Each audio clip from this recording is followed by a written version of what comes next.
تعداد ازدواج اور معاملہ حضرت مفتی محمد صادق رضی اللہ تعالی عنہ کی ازواج کا۔ تحریر آصف محمود باسط۔ حضرت مفتی محمد صادق صاحب رضی اللہ تعالی عنہ اور ان کے بیٹے فریڈرک کی کہانی دردناک ہے۔ یاد رہے کہ اس کہانی کے تینوں کردار ایک ایسے وقت میں رہتے تھے جب زندگی آج کے مقابلے میں بہت مختلف تھی۔ اسلام کی تعلیمات میں سے ایک تعداد ازدواج بھی ہے، جس پر جدید مغربی دنیا سوالات اٹھاتی ہے۔ اس تنقید کی بنیاد محض دور جدید کے وہ اخلاقی معیار ہیں جو اہل مغرب کے از خود مرتب کردہ ہیں۔ اسلام میں ایک سے زیادہ شادیوں کی اجازت کے پس منظر پر نظر ڈالنے سے پہلے ظہور اسلام سے قبل کے عرب معاشرے کی اخلاقی اقدار کو سمجھنا ضروری ہے، کیونکہ اس زمانے میں جہاں مختلف مذاہب زوال اور پستی کا شکار تھے، وہاں ان کی دی ہوئی اخلاقی تعلیمات بھی اپنی حیثیت کھو چکی تھیں۔ بلکہ روحانی انحطاط کا یہ عالم تھا کہ مذہب اور اخلاقیات دونوں مسترد کیے جا چکے تھے۔ جس معاشرے میں کوئی مرد بغیر کسی قانونی اور ازدواجی معاہدے کے جتنی چاہے عورتوں کو بلا روک ٹوک اپنے ساتھ رکھ سکتا تھا، وہاں اسلام نے شادی بیاہ کے متعلق باضابطہ قوانین لاگو کیے اور ایک مرد کے ساتھ بیک وقت شادی کے بندھن میں بندھنے والی عورتوں کی غیر معینہ تعداد کو بھی معین کیا۔ اس امر سے مورخین بھی اتفاق کرتے ہیں کہ ظہور اسلام سے تب کی معاصر دنیا میں سماجی اور معاشرتی لحاظ سے ایک غیر معمولی انقلاب برپا ہوا۔ ایک ایسے وقت میں جب باہمی امن صرف زور بازو اور عسکری مہمات کے ذریعے قائم ہوا کرتا تھا، وہاں ایسی خونریز جنگوں کے بعد مفتوح اقوام کی زندہ بچ رہنے والی عورتیں جنگی قیدی کی حیثیت سے معاشرے میں اخلاقی گراوٹ کی نئی جہتوں کو جنم دیتی تھیں، کیونکہ ایسی بے آسرا عورتوں کے ساتھ افراد معاشرہ مال مفت والا معاملہ کرتے تھے۔ مزید برآں زمانہ قبل از اسلام کے ان معاشروں میں ایسی مصیبت زدہ عورتوں سے ناجائز بچوں کی پیدائش ہونا اور پھر ایسی ماؤں اور بچوں کی ذمہ داری اٹھانے کی بجائے انہیں یوں ہی چھوڑ دینے کا چلن تھا۔ وہاں اسلام نے مردوں کے لیے ایک باقاعدہ قانونی ڈھانچہ قائم کیا، جس کے مطابق اگر کوئی مرد ایسی ایک یا زیادہ لونڈیوں کو اپنانے کا فیصلہ کرتا تو وہ ایسی عورتوں کے بعض بنیادی حقوق کا ذمہ دار ٹھہرتے ہوئے ہی ان کی ملکیت حاصل کر سکتا تھا۔ لہذا یہ کہنا عین مبنی بر حقیقت ہے کہ اسلام نے تعداد ازدواج کے ذریعے آزاد روی پر گامزن اپنے دور کے معاشروں کی ایسی جنسی بے راہ رویوں پر پابندیاں عائد کی جو جدید معاشرے میں مزید گھناؤنی شکل میں نمودار ہو چکی تھی۔ ایسے میں یہ سوال بھی اٹھتا ہے کہ عصر حاضر کی تعداد ازدواج سے بیزاری بے راہ روی پھیلانے کی الزام کی آڑ میں دراصل اس پابندی پر ہے جو اس تعلیم کے ذریعے لاگو کی گئی ہے۔ کیسی ستم ظریفی ہے کہ وہ معاشرے جہاں مرد اور عورت بغیر کسی قانونی معاہدے کے اکٹھے رہتے ہیں اور ان کے ہاں بچوں کی پیدائش بھی ہو جاتی ہے، لیکن وہ جب چاہیں اپنی راہیں ایک دوسرے سے جدا کر لیتے ہیں، وہ بھی تعداد ازدواج کو تنقید کا نشانہ بناتے ہیں، جبکہ اسلام تو تعداد ازدواج کے ذریعے آزادی مطلق پر ایک پابندی عائد کرتا ہے۔ یاد رہے کہ اسلام ہی دین فطرت ہے اور اس نے تعداد ازدواج کی اجازت دیتے ہوئے مردوں اور عورتوں کی نفسیات کو بھی مد نظر رکھا ہے۔ مردوں اور عورتوں کی جنسیاتی نفسیات کے رجحان اور میلان میں واضح فرق ایک ایسا عنصر ہے جسے تعداد ازدواج پر بحث کرتے وقت نظر انداز نہیں کیا جا سکتا، اور ان جدید معاشروں میں بسنے والے اس واضح فرق سے بخوبی آگاہ ہیں۔ اسلام کی ابتدائی دور میں بھی معاشرے کے خد و خال کو متوازن رکھنے کے لیے حلت اور حکم کے فرق کا خاص خیال رکھا گیا۔ جیسا کہ متع عرب رواج کے مطابق ابتدائی اسلام میں برقرار رہا، لیکن غزوہ خیبر کے زمانے میں متع کی مناہی ہو گئی۔ اسی طرح تعداد ازدواج کبھی بھی مسلمان مردوں کے لیے ایک حکم کے طور پر نہیں تھا، بلکہ یہ پرحکمت تعلیم اخلاقی برائیوں سے بچانے کے لیے ایک اجازت کے طور پر تھی اور بعض واضح اور ممکنہ سماجی برائیوں کے سدباب کی سبیل تھی۔ قرآن کریم تعداد ازدواج کی اجازت دیتے ہوئے بھی اسے ازواج کے مابین انصاف سے مشروط کرتا ہے۔ پس تعداد ازدواج بھی متعدد کڑی شرائط پر مبنی ایک اجازت ہے، اور بیویوں میں انصاف حاصل کرنا بھلا کہاں کا آسان کام ہے۔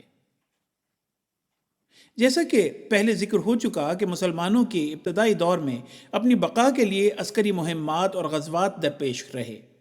گو مسلمان عورتوں کو میدان جنگ میں باقاعدہ تصادم میں شامل ہونے کی اجازت نہیں تھی، لیکن مرد اپنی عسکری مہمات کے باعث گھر سے دور رہتے۔ اس کا لازمی نتیجہ تھا کہ وہ اپنی بیویوں سے لمبے وقفوں کے لیے جدا اور گھروں سے دور وقت گزارتے، اور اسلام کی تعلیمات میں انسانی جسم کی فطرتی خواہشات کی تسکین کا کوئی دوسرا ذریعہ مرد اور عورت کے درمیان نکاح کے ازدواجی معاہدے کے اعلان کے علاوہ جائز نہیں ہے۔ انہی امور کو مد نظر رکھتے ہوئے حضرت عمر بن خطاب رضی اللہ تعالیٰ عنہ کے زمانے میں یہ فیصلہ کیا گیا کہ شادی شدہ سپاہیوں کو 4 ماہ سے زیادہ عرصے کے لیے محاذ یا گھر سے دور کسی مفوضہ ڈیوٹی پر نہ رکھا جائے۔ اسی سلسلے میں ایک روایت ہے کہ حضرت عمر رضی اللہ تعالیٰ عنہ نے ایک عورت کا وہ غمناک شعری کلام سنا جو محاذ پر گئے ہوئے اپنے شوہر کے لیے تڑپ رہی تھی۔ آپ رضی اللہ تعالیٰ عنہ نے اپنی بیٹی حضرت حفصہ رضی اللہ تعالیٰ عنہ کے پاس جانے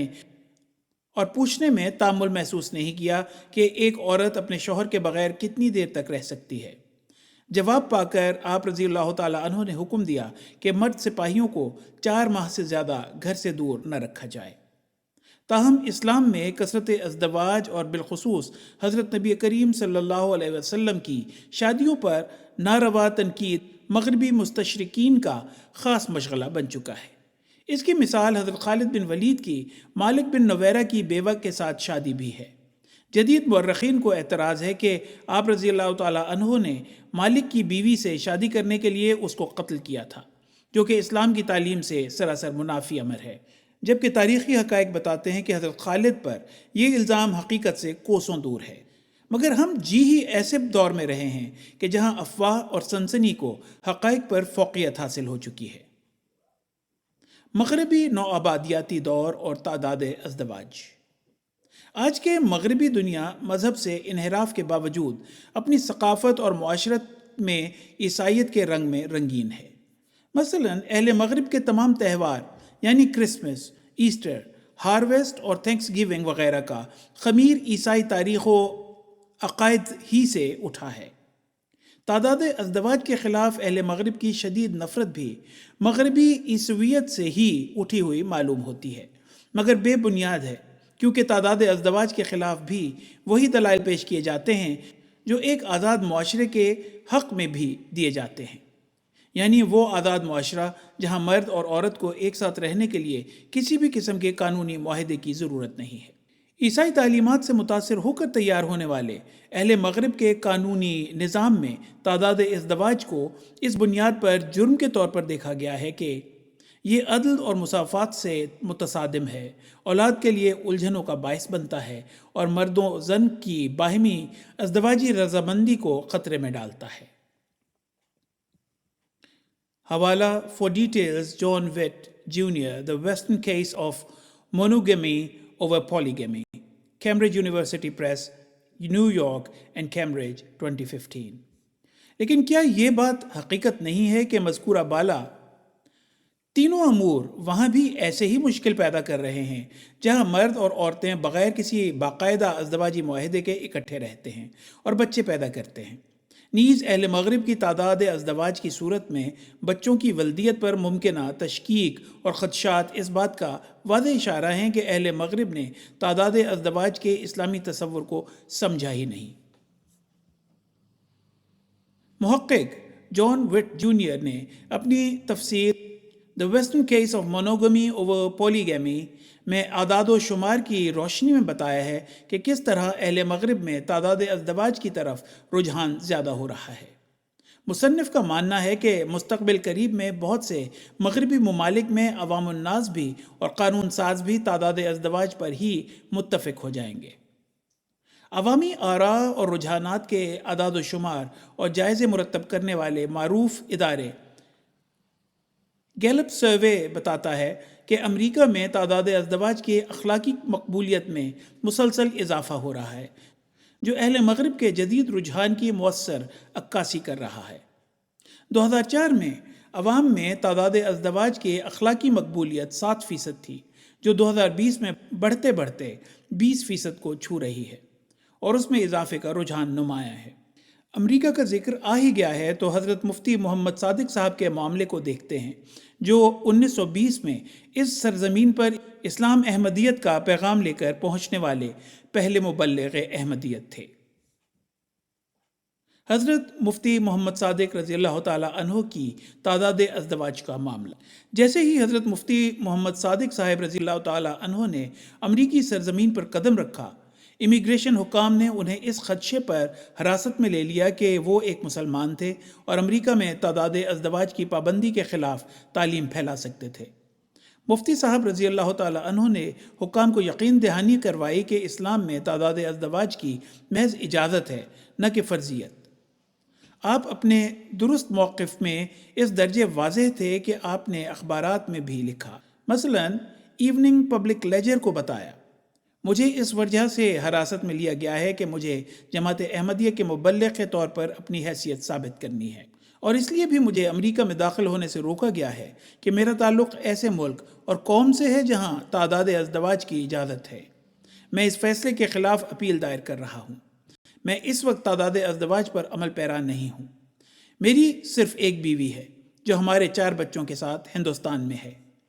حضرت مفتی صاحب رضی اللہ تعالیٰ عنہ کی یہ ایک بیوی امام بی بی صاحبہ تھیں، جن سے آپ رضی اللہ تعالیٰ عنہ نے بھیرا میں شادی کی تھی، جیسے کہ مفتی صاحب کے حالات زندگی میں درج ہے۔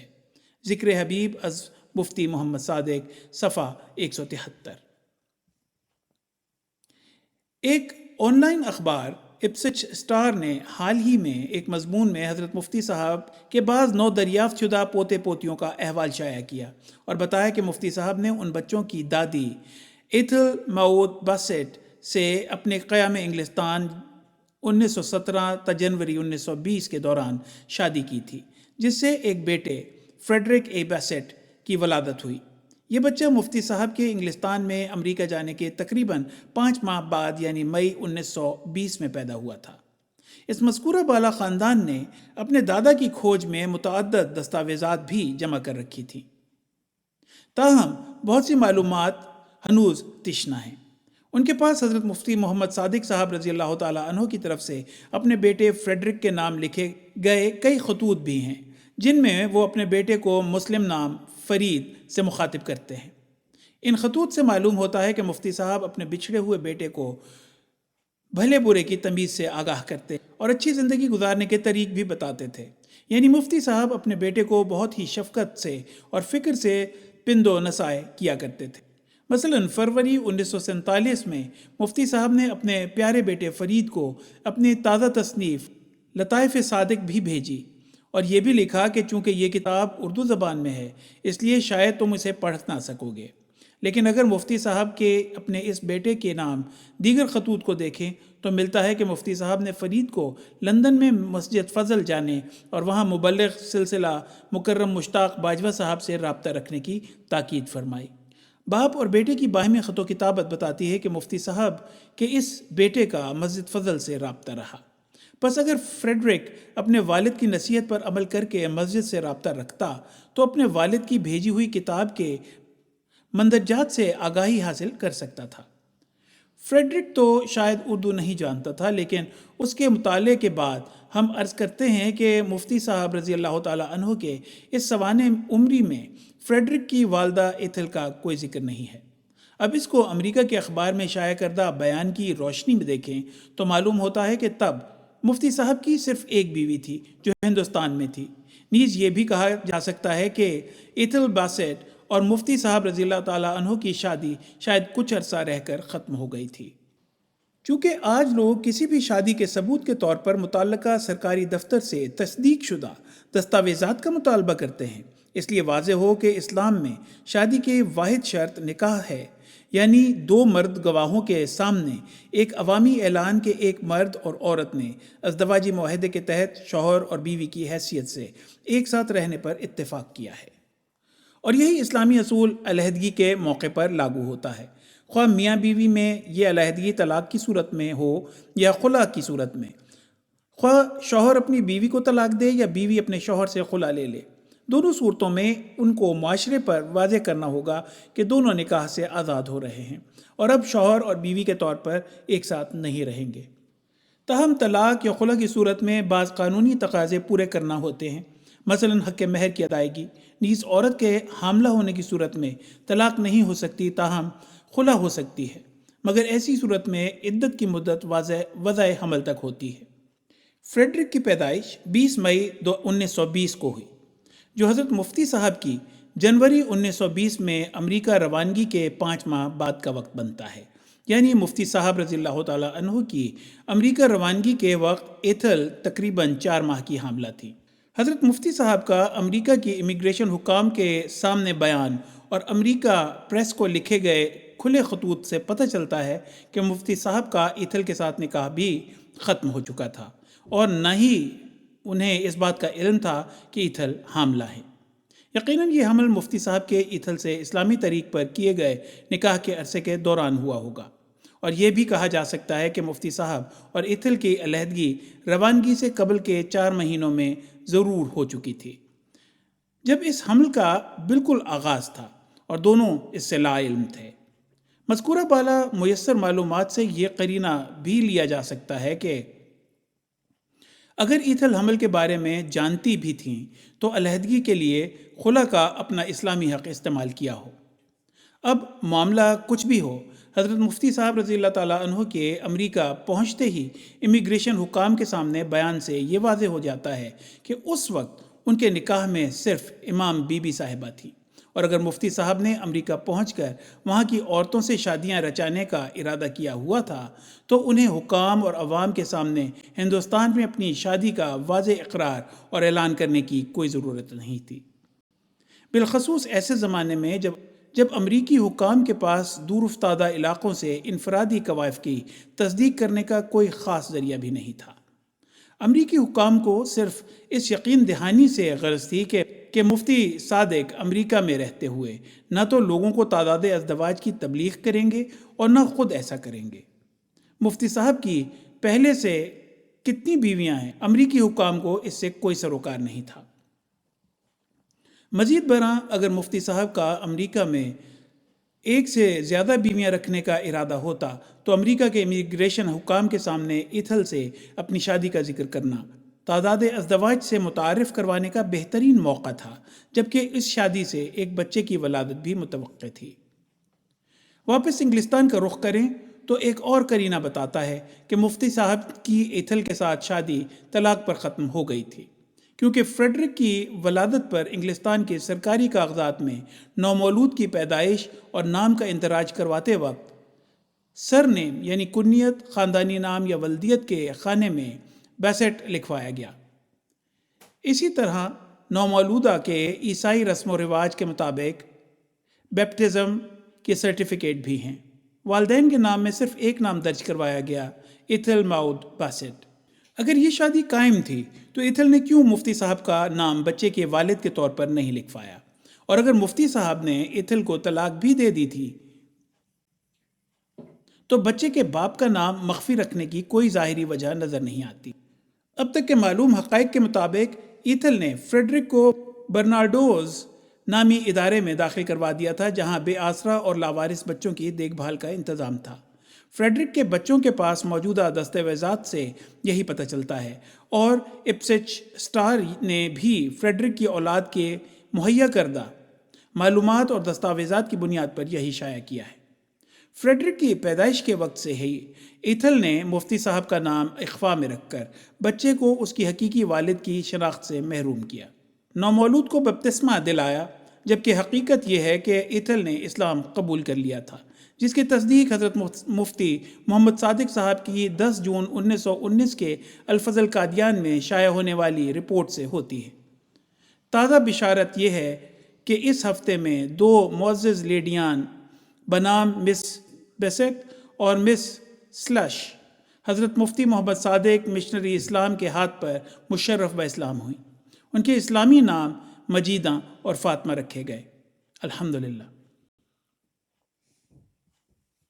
اسی طرح جماعت کے رسالہ ریویو آف ریلیجن انگریزی نے اپنے مئی جون جولائی 1919 کے شمارے میں یوں خبر دی: مئی کے مہینے میں 5 انگریز خواتین و حضرات نے اسلام قبول کیا ہے۔ ان کے نام مس ای ماؤڈ بیسٹ، مس ایلس سیلس، مسز گر، مس مائی south and mister Scott.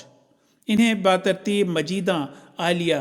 Amina, مریم اور ابراہیم کے اسلامی نام دیے گئے ہیں، اور جماعت احمدیہ میں داخل ہونے کے لیے ان کی بیعت کی درخواستیں حضرت خلیفۃ المسیح کو بھیج دی گئی ہیں۔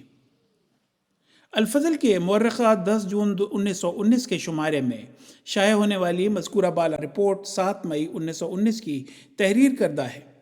یوں ہم بآسانی اندازہ لگا سکتے ہیں کہ ایتھل نے مئی کے اوائل میں کسی وقت اسلام قبول کر لیا تھا،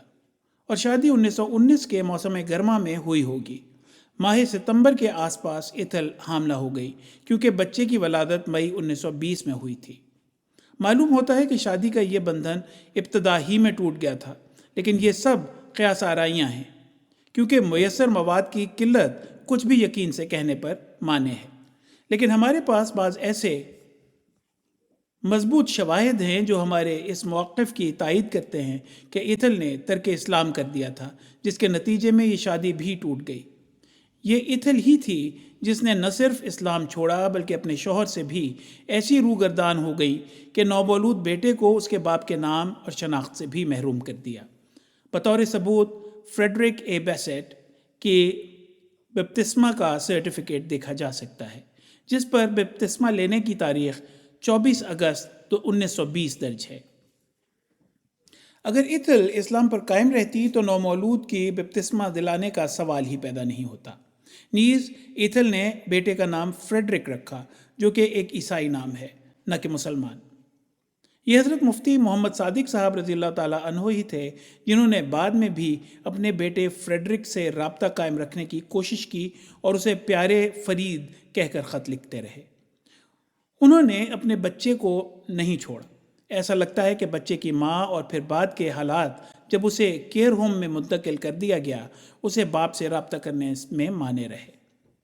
وہ ہمارے پاس مفتی صادق صاحب اور ایتھل ماؤد بیسٹ کی شادی کو قانونی طور پر ثابت کرنے کے لیے کوئی سرکاری دفتری ریکارڈ یا دستاویزات تو نہیں، لیکن ہم یقین سے کہہ سکتے ہیں کہ ان کے مابین اسلامی طریق پر نکاح اور شادی ہوئی تھی۔ علاوہ دیگر شواہد کے حضرت مفتی صادق صاحب کی طرف سے فریڈرک کو لکھے گئے خطوط ہیں،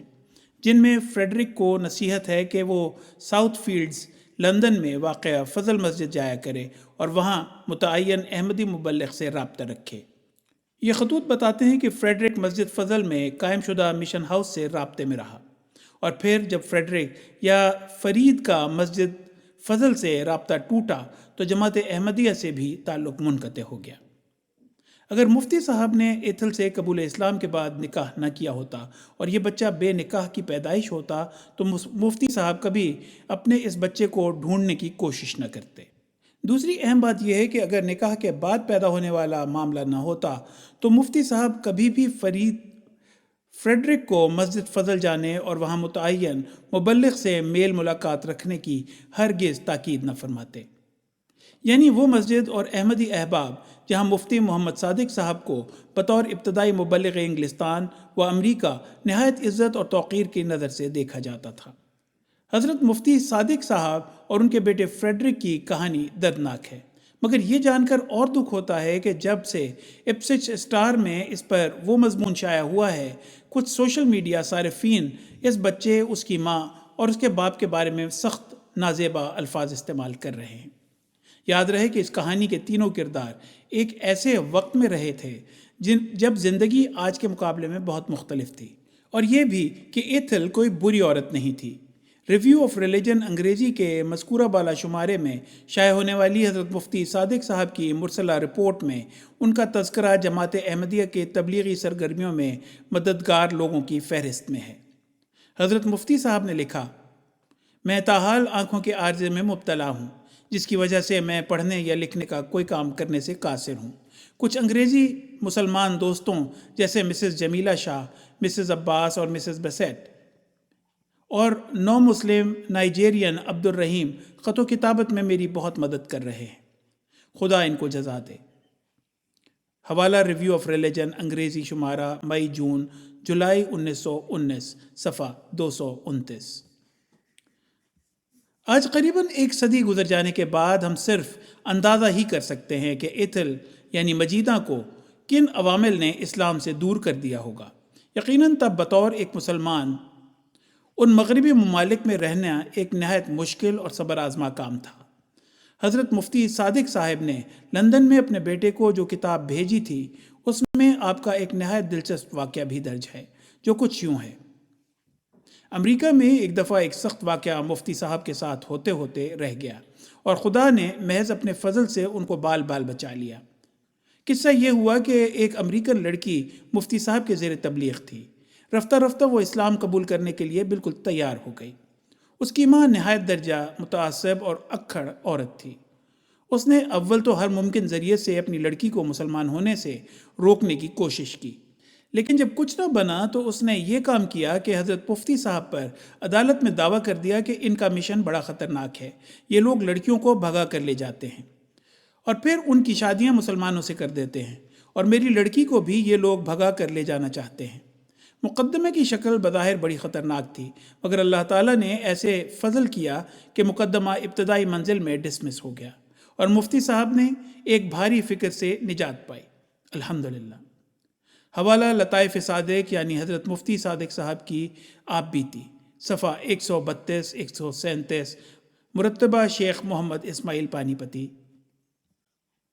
یہ ان شدید ناموافق حالات کی محض ایک ہلکی سی جھلک ہے، کیونکہ تب کسی کا اسلام قبول کرنا اہل مغرب کو ایک آنکھ نہ بھاتا تھا۔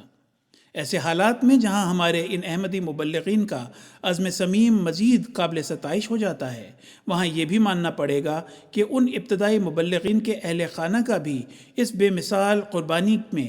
غیر معمولی حصہ تھا، اور انہیں بھی اللہ نے اس کا اجر ضرور دیا ہوگا۔